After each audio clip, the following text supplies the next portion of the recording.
Ser Talento, con Mariluz Pomares, psicóloga del trabajo y consultora de negocios. Espacio ofrecido por la Concejalía de Promoción Económica y Empleo del Ayuntamiento de Elx.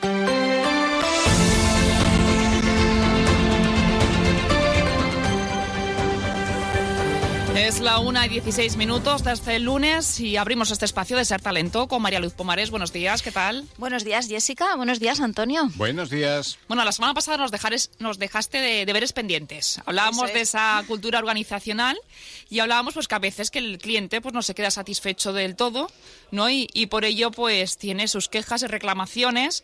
Por ello, como ya dijimos que vimos en el Ser Talento, ese cliente insatisfecho es aquel, ¿no?, que no ha recibido lo que esperaba en el servicio o también que se quedó descontento con la atención recibida. Ocurre cuando pues no se cumplen las expectativas que tenía al acudir al que sea al dicho establecimiento, ¿no? ¿Cómo actúa un cliente insatisfecho, María Luz?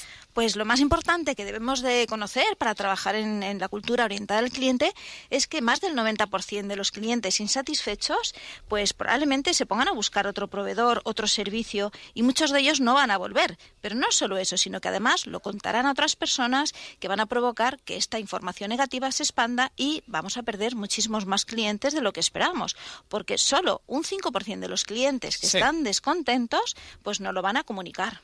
Ajá. Bueno, entonces, cada 10 clientes insatisfechos en un mes se han enterado muchas más personas, porque esto va como rulando, ¿no? Digamos. Efectivamente, igual que está el boca a oreja para recomendar, también es para lo contrario, para crear satisfechos, insatisfechos y sobre todo pues crear esta mala imagen del establecimiento que nos va a perjudicar muchísimo. De ahí la importancia de tener las empresas y los trabajadores orientados a los clientes y conocer sobre todo si los clientes están satisfechos o no, o si realmente se están cumpliendo las expectativas. Bueno, pasa lo que dice Jessica, esto va rulando. Es el boca a boca, como se dice, y para lo bueno, para lo malo, pero lo malo es que vuela enseguida. Pero la cuestión es, ¿cómo lo solucionamos? Bueno, pues yo diría que en primer lugar hay que detectar estas necesidades del cliente y preocuparnos de que quede satisfecho. ¿Y esto cómo lo hacemos? Pues mira, en primer lugar vamos a tener muy presente cómo nos comunicamos para evitar malentendidos, puesto que muchos clientes quedan insatisfechos por esta mala comunicación, o bien porque no se ha dado la oportunidad de solucionarlo, o por bien también porque a lo mejor ha habido un error de comunicación a la hora de hablar de un servicio, un producto, un servicio postventa. El servicio postventa, qué importante es. Cuando un cliente presenta una queja, María Luz, ¿es porque no ha recibido entonces lo que esperaba? Así es, pero en algunos casos tendrá razón y en otros no. Aunque estemos seguros ¿Solo de que entonces del cliente siempre tiene la razón? No tiene por qué ser así, ¿no? Bueno, aunque estemos seguros de que el cliente no tiene razón, para presentar una queja hay que respetar siempre los motivos del cliente y no solo tratar de buscar una solución, sino entenderlo y ponernos en su lugar. Debemos estar muy preparados y alegrarnos de que la queja la ha manifestado, porque de lo contrario no vamos a tener ninguna ocasión de clarificar lo que ha ocurrido. Sí. Bueno, por cierto, ¿cómo podemos actuar frente a estas quejas? Bueno, en principio vamos a tener presente que las quejas son un fenómeno natural en todas las relaciones comerciales. Y nos ofrece además una oportunidad de corregir posibles errores y darnos cuenta de que tenemos algún gap, ¿no?, entre lo que estamos comunicando al cliente y lo que estamos ofreciendo.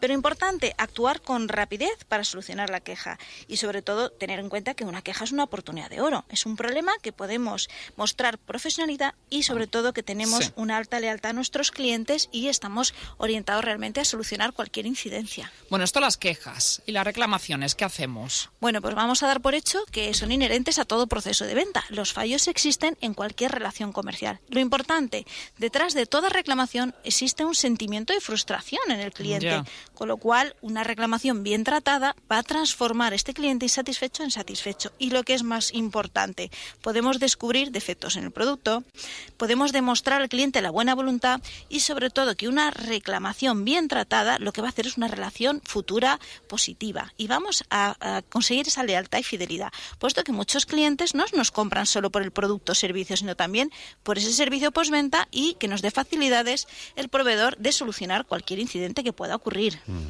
Hay varios tipos de reclamaciones. ¿Qué clases hay y cómo se tratan? Bueno, pues yo diría que existen dos tipos principalmente, las justificadas y las no justificadas, ¿verdad? Bueno, entonces... Sí, ¿cómo deberíamos, por ejemplo, una reclamación justificada? Es que me interesa mucho. Bueno, pues digamos que la responsabilidad del hecho, cuando es una reclamación justificada, depende de la empresa. Por ejemplo, un trato descortés, un trato brusco, inadecuado, o que las prestaciones del producto no se corresponden a las que hemos garantizado. También un error en el tratamiento del pedido. Imagínate que había que enviarlo a un sitio y lo enviamos a otro. Un fallo en el cálculo de precios.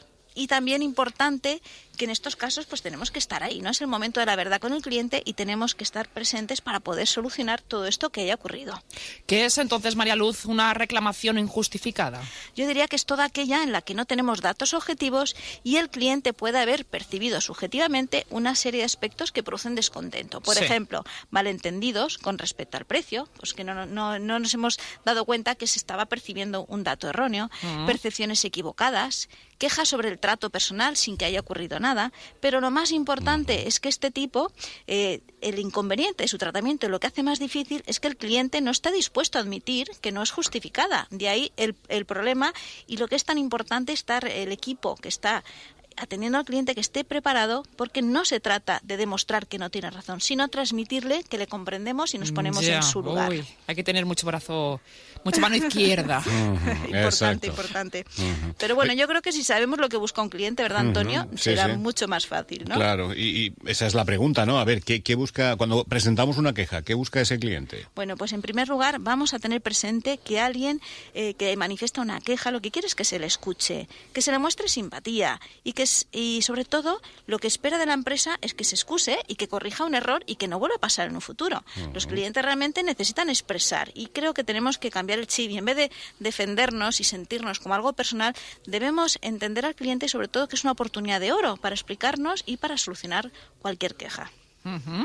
Y bueno, entonces, pasos generales en el tratamiento de quejas, ¿cómo podemos tener una idea de cómo actuar? Pues yo diría que tenemos que formar muy bien al equipo, que esté preparado para que escuchen la queja al completo, no interrumpir al cliente y sobre todo prestar mucha atención. Yo diría que es importante preguntarle, tomar nota y que el cliente perciba que vamos en serio, que estamos realmente orientados a solucionar lo que ha pasado. Mostremos comprensión y sobre todo ocupación, que nos ocupamos realmente y que queremos ayudarle. Sí. Y luego importantísimo también demostrarle que entendemos su posición. Y luego a partir de ahí pues le diremos que nos vamos a ocupar personalmente del asunto, buscar una solución. A veces tendremos que pasar por una negociación, pero sobre todo enfocarnos y sobre todo orientarnos al solucionar y hacer un seguimiento. Importante también evitar que esa situación se repita en el futuro, porque la primera vez es un descuido, la segunda será una intención, ¿verdad? Bueno, eso es lo que hay que hacer, pero ¿qué es lo que nunca se debe hacer? Yo diría que sobre todo pues molestarnos, tomárnoslo como algo personal, intentar vencer al cliente que reclama, culpabilizar a otras personas de la empresa. A veces, ay, perdón, ha sido mi compañero, mi compañera, ¿no? Eso es un recurso muy habitual. Eso es, echar la culpa, balones fuera, ¿no? Sí. Y sobre todo la culpa, digamos, vamos a asumir la responsabilidad de lo que ha pasado y sobre todo lo que vamos a hacer es tratarlo. Ay, María Luz, un poquito de agua. Perdona. En directo se nos queda sin voz. Y sobre todo no vamos a infravalorar, quitarle valor a lo que dice el cliente, porque esto es importante y es un momento que tenemos que mostrar que estamos ahí para, sobre todo, buscar soluciones y que podemos hacer algo por nuestro cliente. Bueno, todo esto es lo que nunca debemos hacer, cómo actuar, lo conocemos, pero a veces ¿qué pasa, no? Que pedimos esa carta de reclamación y se nos enfada, ¿no? Se nos enfadan en la empresa. Si el cliente está muy enfadado, por otro lado, a veces pues es el cliente, ¿no? El que dice, quiero la carta de reclamaciones y no atiende a explicaciones. ¿Cómo tiene que proceder la empresa con ese cliente enfadado? Bueno, pues en primer lugar, cuando ese cliente está muy enojado, pues primero tenemos que tratar con sus emociones y sus sentimientos, puesto que hay que una ser un poco de persona psicólogo, enojada, ¿no? evidentemente una persona que está muy enojada, pues en ese momento quizá está en un momento que está sintiendo, pero no es capaz de razonar. Con lo cual, lo que debemos hacer es, si tenemos o no razón, lo que vamos a hacer es escuchar a esa persona, ¿vale? Y no entrar en trapo en ninguna discusión, por supuesto. Y no vamos a concebir el problema como un ataque personal. Eso nunca. Estamos en una empresa, estamos cara al cliente y vamos a solucionar cualquier situación que ocurra. Sí. Mucha amabilidad y yo recomiendo, aunque es difícil, pues bajar ese tono de voz, ¿no? Y dejar que poco a poco la persona, viendo nuestra actitud, que queremos solucionarlo, que estamos preocupándonos y estamos buscando la causa, sobre todo vamos a hacer que poco a poco la persona se sienta escuchada y que baje ese tono emocional para ya poder ya, cuando una persona se encuentra más accesible, poder hablar y buscar una soluciones. conversación para la solución. Pero nunca entrar el trapo cuando un cliente esté enfadado. Bueno, ya lo tenemos ya un poquito calmado, ¿no? ¿Cómo tratamos esa reclamación justificada? Bueno, pues no achacar la responsabilidad a los demás, en primer lugar. Segundo, escuchar y nunca interrumpir cuando nos están explicando lo sucedido. Más bien al revés, hacer preguntas y ocuparnos de qué ha ocurrido. Mostrar muchísima empatía y luego podemos utilizar técnicas de reformulación en eco, información mutua, sobre todo para entender lo que ha pasado, reconocer la responsabilidad y pedir disculpas. Y luego ya proponer soluciones al problema. Sí. Y el tratamiento que debemos hacer de la reclamación está, en todo caso, hemos hablado de la justificada, pero ¿y con la injustificada? ¿Cómo lo hacemos? Bueno, pues explicarle con tranquilidad por qué no podemos admitir su petición. Sí. Esto no es tan fácil, ¿verdad? Es más fácil solucionarlo y en ese caso no vamos a pedir disculpas, pero sí siempre agradecer al cliente que haya planteado la reclamación, escucharle siempre, dejarle que se exprese y sobre todo disculparnos por las molestias que pueda haber producido. Pero siempre tomarnos en serio las palabras del cliente y interesarnos y hacer preguntas por lo que haya podido ocurrir. Y si finalmente no podemos atender su petición, explicarle los motivos con tranquilidad. Bueno, a mí me gusta estas que tenemos que evitar, ¿no? Una serie de expresiones. Por ejemplo, tranquilo, no se ponga nervioso, ¿no? Parece que nos ponemos más nerviosos. O es la primera vez que se quejan de esto, ¿eh? No creo que sea tan grave la cosa. Sí, pues todos estos términos, ¿verdad? Lo que vamos a hacer es enfurecer. A lo mejor el cliente solo quería expresar. No será para tanto. Cuando un cliente nos quiere expresar sus motivos y efectivamente lo que decimos, pues esto no es así, será por otra cosa, pues lo que vamos a hacer es probablemente tener un cliente enojado, no solo un cliente que quiere manifestar una queja. Bueno, habéis apuntado algunos, pero ¿qué consejos prácticos podríamos aplicar? Bueno, yo diría que utilizar un lenguaje positivo, siempre ser amables y un lenguaje activo. Por ejemplo, estoy seguro de que vamos a solucionar esto, ahora mismo nos ponemos cartas en el asunto, vamos a atender este problema inmediatamente y sobre todo crear expectativas realistas, ¿no?